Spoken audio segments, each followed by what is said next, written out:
Untuk memulai kegiatan kita pada sore hari ini, bolehkah Pak Dion memimpin kita dalam doa? Ya, Ibu. Bolehkah Bapak memimpin kita dalam doa? Oke, siap. Oke, baik. Sebelum kita memulai kegiatan ini, izinkanlah saya memimpin doa. Doa menurut ajaran agama kita masing-masing. Berdoa mulai dalam nama Bapa, Putra, dan Roh Kudus. Amin.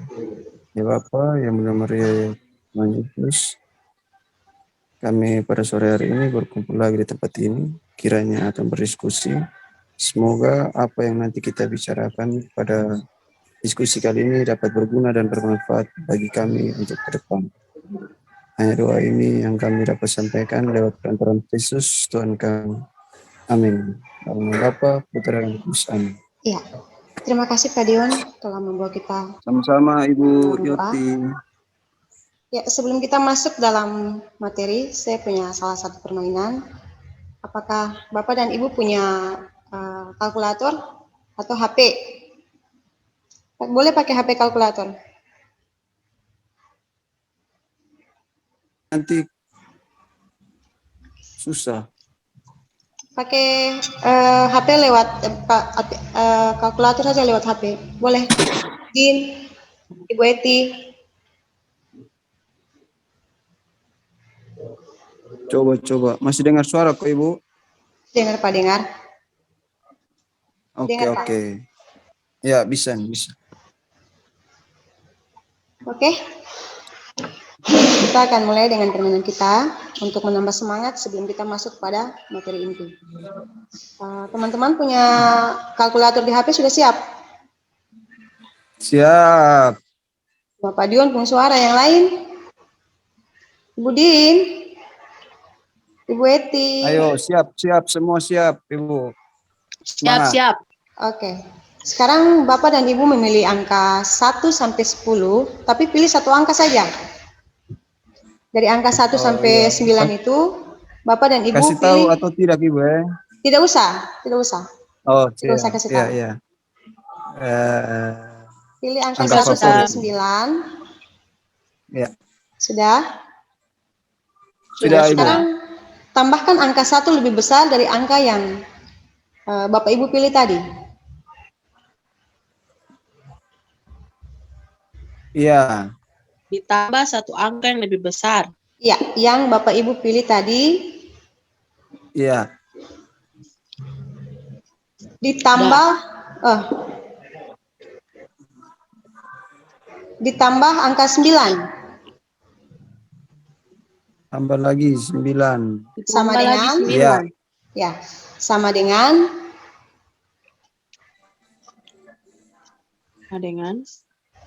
Sudah sama dengannya? Sudah. Dibagi angka 2. Sudah. Sama dengan?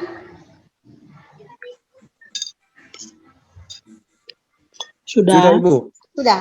Sekarang dikurangi angka yang kita pilih tadi. Sudah. Sudah Bapak Ibu? Sudah Ibu. Oke. Saya yakin hasilnya pasti angka 5. Semuanya. Oh. Iya. Bapak, saya Pak punya Dion. dari 3,5 Ibu. Iya, pokoknya ada angka 5. Pak Dion, hasilnya berapa? Ada angka 5? 3,5. Ya, Ibu Din? Airan 5. 5,5. Ya. Itu bukan sihir, bukan sulap. Hasilnya tetap 5. Ibu Yoti ini bisa baca pikiran nih. Mantap, luar biasa. Oke, terima kasih untuk partisipasi teman-teman pada permainan untuk lebih semangat kita masuk pada materi. Ya. Sebentar ya. Sebentar.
Ibu Yoti, ada masalah kah?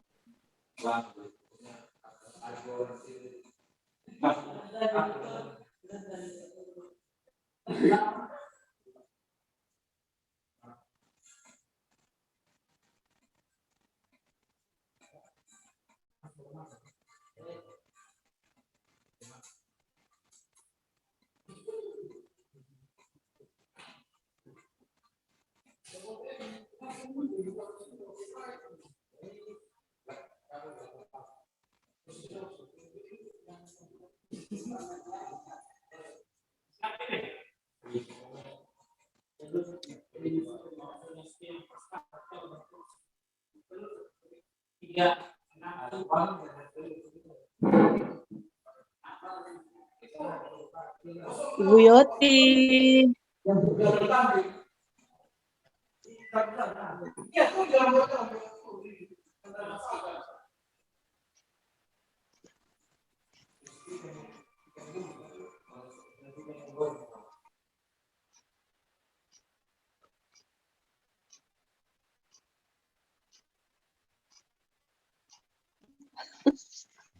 Oke teman-teman, maaf ya karena laptop saya bermasalah, agak sedikit lambat.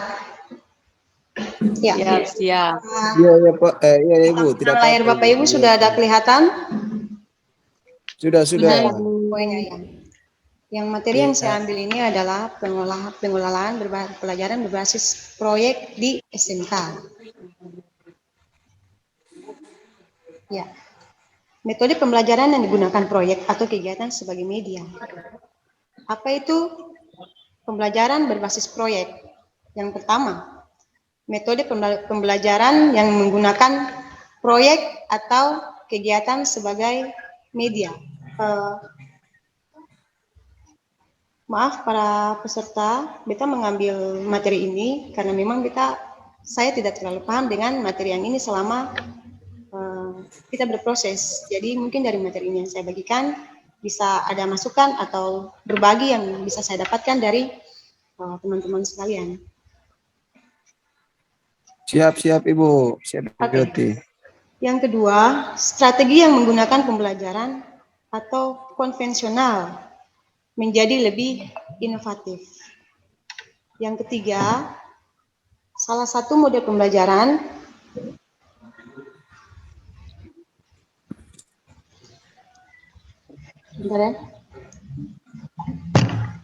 strategi yang menggunakan pembelajaran konvensional menjadi lebih inovatif. Terus yang ketiga, salah satu model pembelajaran inovatif yang berbasis pada peserta didik. Jadi pembelajaran yang inovatif ini dia berbasis pada kompetensi peserta didik atau skill peserta didik ya. Terus ya, pembelajaran yang sepenuhnya dilakukan oleh peserta didik. Jadi tugas peserta didik itu mengamati, memahami, menyimak. Yang berikut, dia menemukan masalah. Yang ketiga, dia melakukan investigasi. Yang keempat, pengolahan data, membuat keputusan, dan sampai presentasi hasil kegiatan. Sebenarnya untuk proses yang materi yang berpusat pada proyek ini dia punya banyak kendala. Mungkin ada dalam mengamati atau menemukan itu dia dalam proses berjalannya itu kadang-kadang ada menghadapi masalah, kemudian dia terputus. Jadi banyak hal yang bisa banyak faktor yang dapat membuat kita punya pembelajaran berbasis proyek ini kadang-kadang mengalami kendala. Tetapi dia punya hasil itu begitu memuaskan karena ada terbimbing. Dia terbimbing ya. Ya, model belajar yang gurunya sebagai pembimbing, monitoring, dan mengarah tugas. Jadi kita sebagai guru ini, kita hanya sebagai pembimbing dalam mengamati kegiatan-kegiatan peserta didik ini. Kita sebagai monitoring saja. Jadi sampai di mana peserta didik kita dapat melakukan tugas-tugas yang telah mereka angkat, masalah yang mereka dapati. Jadi ini bersifat mandiri ya.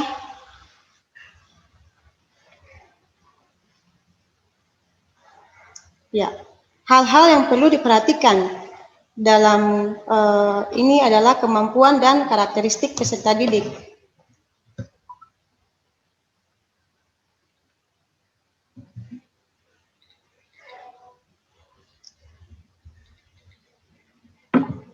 Hal-hal yang perlu diperhatikan yang pertama, kemampuan dan karakteristik peserta didik. Terus lingkungan sosial dan budaya. Kadang-kadang ada lingkungan sosial yang mempengaruhi untuk dia mendapat mencapai target yang harusnya dia capai. Atau yang berikut, ada juga fasilitas sekolah yang tidak mendukung atau tidak memadai. Itu juga mempengaruhi hasil dari proyek siswa tersebut. Ada juga dari masyarakat, kemudian dunia usaha dan dunia industri, dan status ekonomi siswa. Jadi sebelum kita melakukan memberikan kesempatan bagi siswa untuk menemukan pembelajaran yang berbasis proyek, hal-hal ini yang harus kita perhatikan. Kemampuan dan karakteristik siswa, dia mampu atau tidak, lingkungan sosial itu dia mendukung atau tidak, fasilitas sekolah itu ada atau tidak, masyarakat, dunia usaha, dan status ekonomi siswa. Capaian belajar, pembelajaran berbasis proyek. Peserta didik dapat mengembangkan skill, hard skill, atau kemampuan berkomunikasi, berpikir kritis, kepemimpinan, berperilaku baik, kerja tim, dan etos kerja. Jadi capaian belajar pembelajaran berbasis proyek ini, siswa harus mengembangkan pokok-pokok ini, kemampuan dalam berkomunikasi, berpikir kritis. Ya, kita lanjut ya. Peserta didik dapat mengembangkan soft skill. Dia mampu mengakses, menganalisis, mensintesis informasi. Rasa ingin tahu. Dia harus memiliki rasa ingin tahu. Karena kalau dia memiliki rasa ingin tahu, otomatis dia punya kemauan untuk mengerjakan tugas sampai selesai. Terus kreatif, inovatif. Itu sama saja. Terus yang berikut adaptasi. Peserta didik harus mampu beradaptasi dengan lingkungan di mana proyeknya itu diambil. Ada lagi public speaking, manajemen waktu, dan langkah-langkah pembelajaran yang berbasis proyek, menentukan pertanyaan mendasar, mendesain perencanaan proyek, menyusun jadwal, monitoring kemajuan proyek, menguji proses dan hasil belajar, dan yang terakhir evaluasi pengalaman. Mengapa harus di SMK? Ya, mengapa harus di SMK? Karena pembelajaran berbasis proyek dapat mendukung kesiapan siswa terhadap kepercayaan dunia kerja terhadap SMK dan tamatan SMK. Yang kedua, sertifikasi kompetensi peserta didik oleh dunia industri. Yang ketiga, produktivitas SMK berbasis produk standar industri. Yang keempat, pembelajaran yang seimbang dalam pembekalan, pengetahuan, keterampilan, dan sikap. Yang kelima, pengembangan hard and soft skill.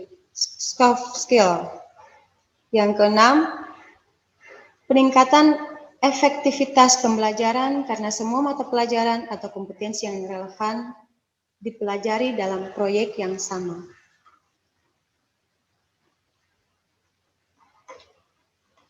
Ya, mungkin itu saja paparan yang bisa saya sampaikan pada materi saat ini. Mungkin ada masukan dari teman-teman yang bisa ditambahkan untuk melengkapi materi saya.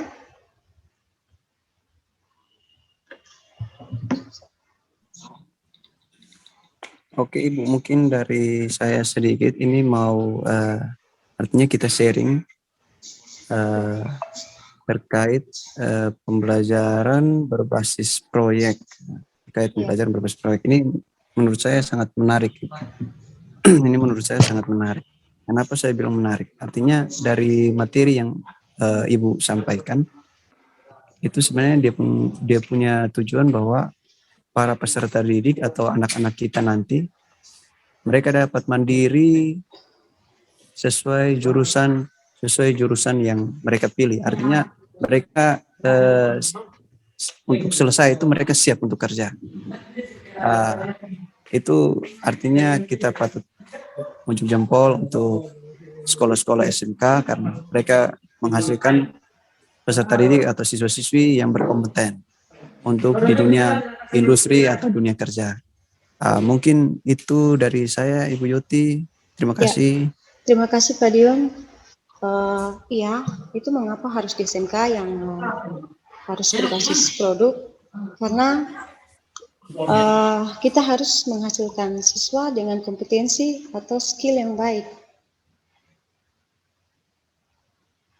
Ya, terima kasih buat masukannya Pak Dion. Apa ada masukan dari Pak Farhan? Siap-siap, Ibu.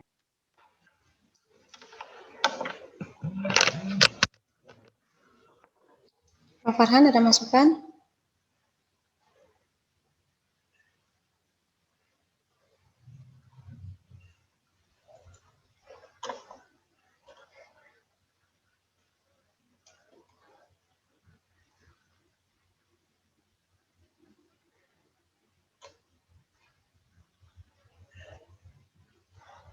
Oke, kita lanjut ya. Mungkin bisa ini menambahkan Ibu. Berbasis proyek. Yang pertama, kita harus menentukan pertanyaan mendasar. Yang kedua, kita mendesain perencanaan proyek. Yang ketiga, kita menyusun jadwal. Keempat, monitoring kemajuan proyek. Yang berikut, kita menguji proses dan hasil belajar. Dan yang terakhir, evaluasi. Ini mungkin langkah-langkah pembelajaran yang berbasis proyek.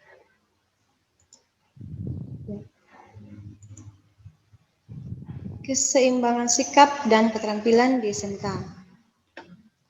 Kerjasama produk dan pembelajaran sekolah dengan dunia kerja. Yang kedua, pembelajaran melalui proyek real dari dunia kerja dengan memperhatikan nilai ekonomis dan ketetapan waktu penyerahan produk. Dan yang ketiga, proses pembelajaran rangkaian proyek utuh dari analisis order sampai layanan penjual.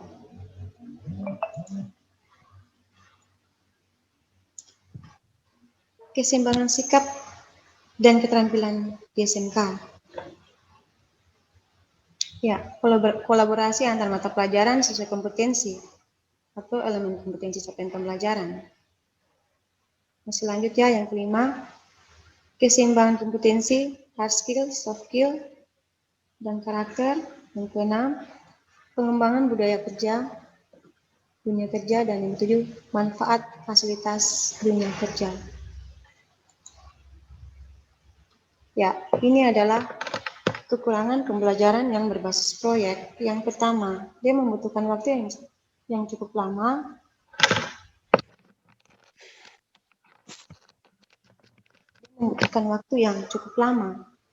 Tergantung kasus yang diteliti. Yang kedua, ketergantungan teman. Ya, karena dia kerjanya kelompok, otomatis kita ketergantungan teman. Contoh kecil saja dalam kelompok kita, kalau kerja kelompok. Jadi kalau tidak ada kerjasama antar teman, otomatis hasil dari tugas itu tidak akan maksimal. Sekian dan terima kasih. Pertanyaan dan refleksi bagaimana Bapak Ibu bisa menerapkan pembelajaran yang mengarah pada cara berpikir kritis peserta didik. Yang kedua, apakah ada perbedaan karakter antara peserta didik yang terlibat dalam kelompok dan peserta yang tidak terlibat dalam kelompok? Jelaskan. Ada pertanyaan refleksi, bolehkah Bapak Ibu mengerjakan soal ini? Atau ada yang bisa menyampaikan pendapat tentang pertanyaan refleksi? Saya beri kesempatan.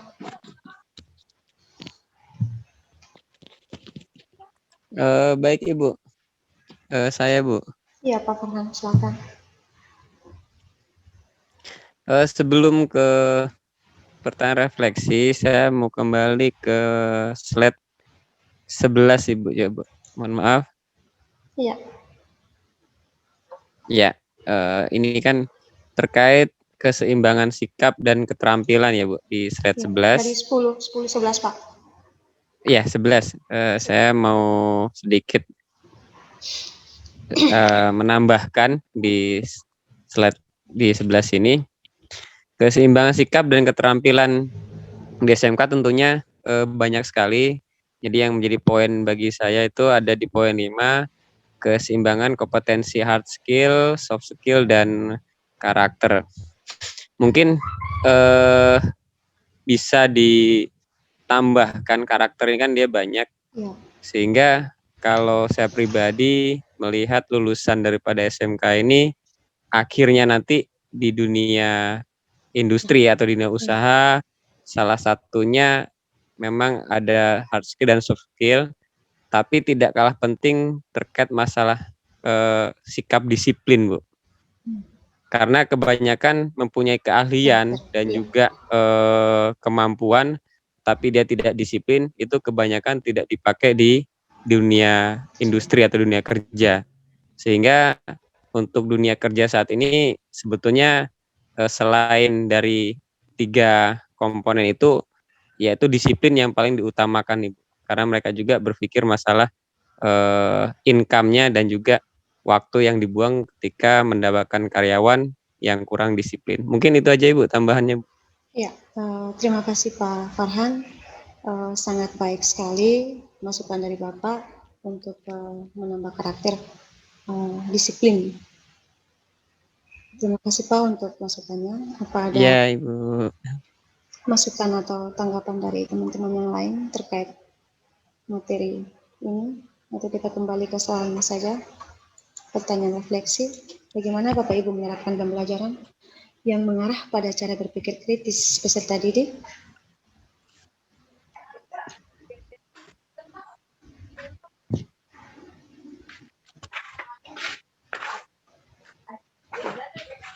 Apakah ada perbedaan karakter antara peserta didik yang terlibat dalam kelompok dan peserta didik yang tidak terlibat dalam kelompok? Coba Bapak Ibu jelaskan.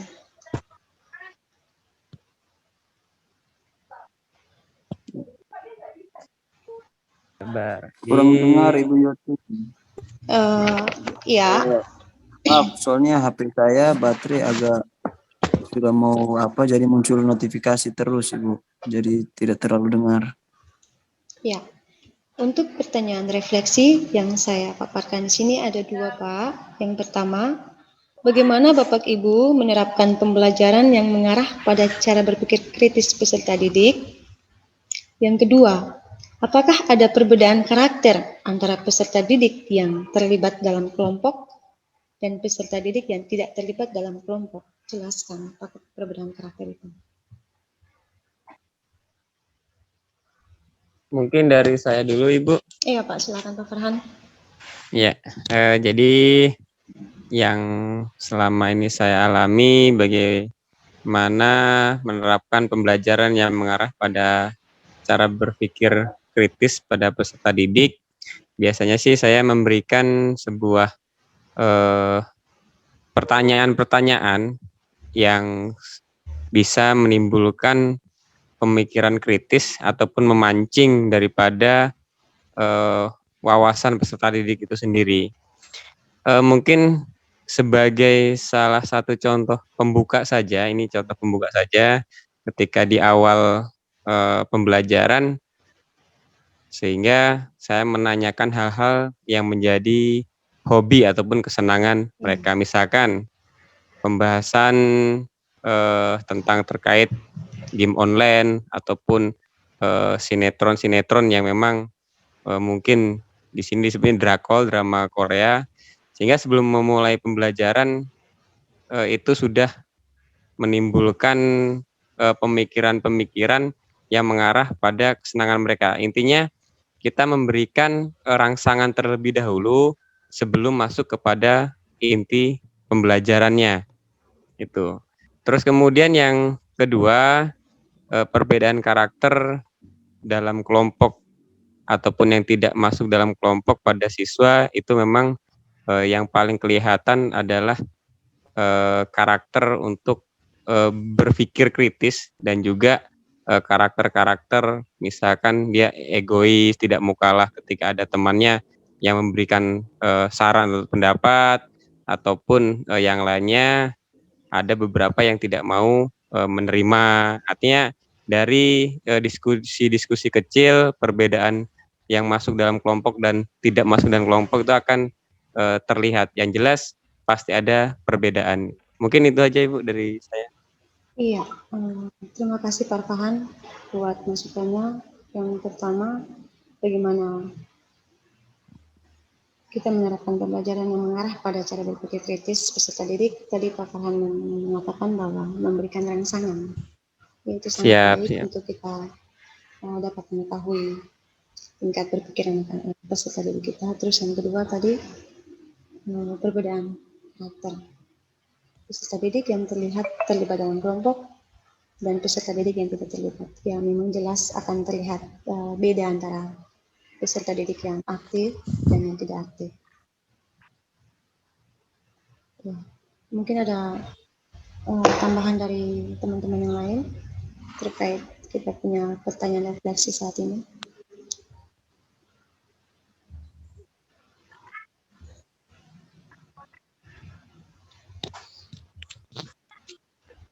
Tidak ada lagi, teman-teman? Ya, cukup Ibu. Cukup? Cukup jelas. Ya, Dion?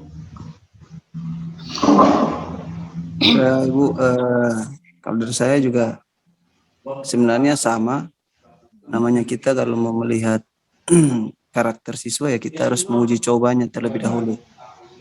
Nah, kalau dari saya untuk menanggapi pertanyaan 1-2 itu sebenarnya saya bisa memodifikasi untuk menjadi satu jawaban.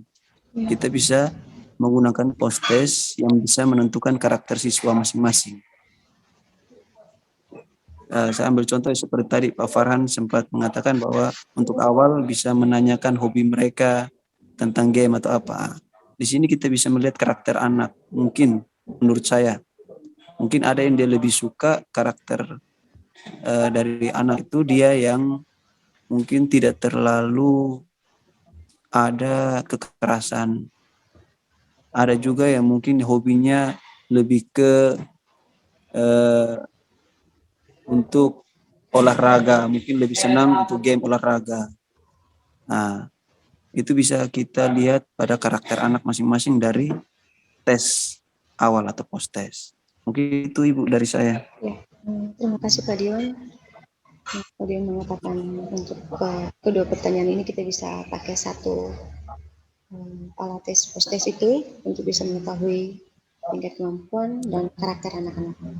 Ya, terima kasih Pak. Mungkin ada yang lain lagi tidak ada? Cukup. Cukup.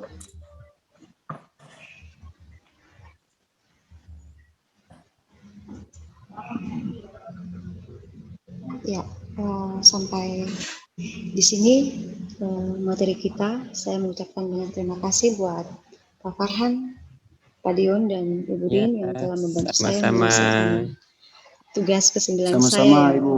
baru diselesaikan saat ini. Apakah ada games yang bisa dibawakan oleh salah satu peserta, Pak Dion, untuk menutup kita dalam pertemuan kita pada saat ini? Games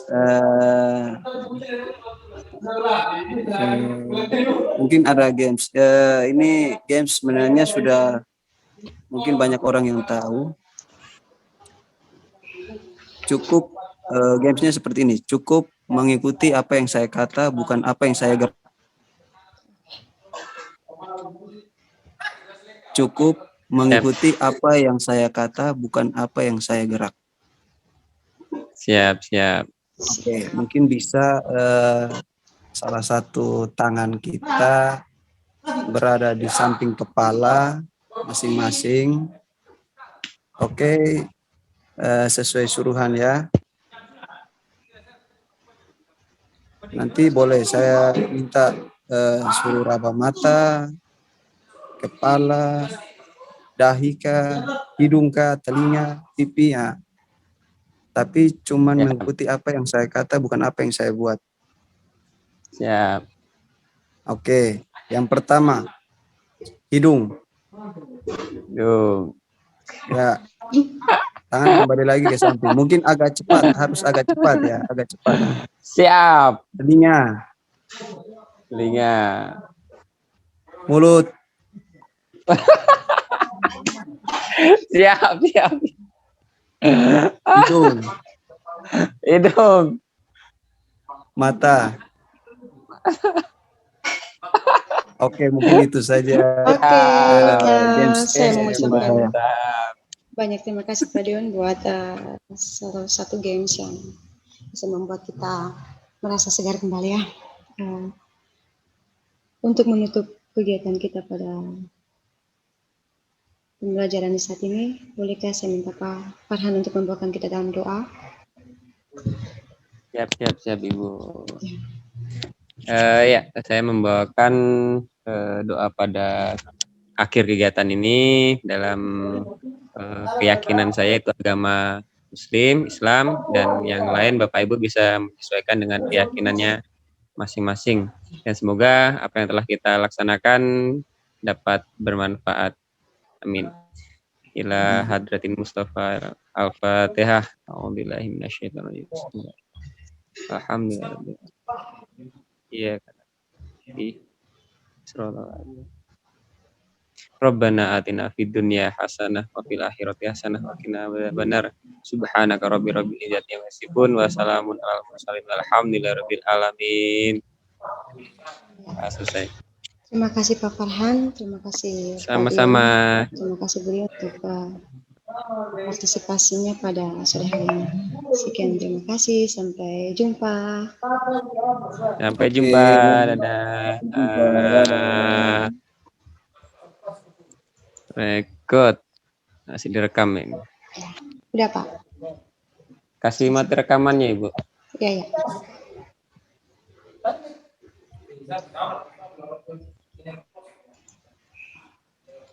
Udah Pak, boleh keluar Pak. Oke, siap. Oke, siap. Terima kasih Pak. Ya, sama-sama.